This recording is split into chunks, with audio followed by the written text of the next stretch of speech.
Housing and job creation are a priority. Bring some peace. Experience, competence. Just focus on the actual crime.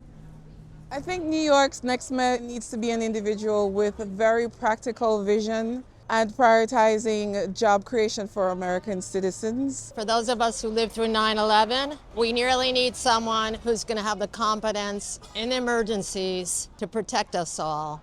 My favorite is Mamdani. Feels like he's one of us. Maybe in next 1 year, 1.5 years, he would probably solve most of the issues people facing daily. The best choice for me, it's not my favorite person in the world, but Andrew Cuomo. He was a governor, he has experience, he supports Israel. Andrew is not the perfect politician, but I do appreciate that he does have a really good capacity to steer the city in the direction that I feel would help it advance. I guess Mamdani. Mamdani, because he said he was going to lower the fares. He's also young. Usually older dudes who run for mayor, I don't trust them at all. For example, Cuomo, he's pretty sure Trump endorses him and I hate Trump. I think Curtis Silva, he'll keep the city safe, in my opinion. Cuomo is an experienced guy. Well, New York will survive either way.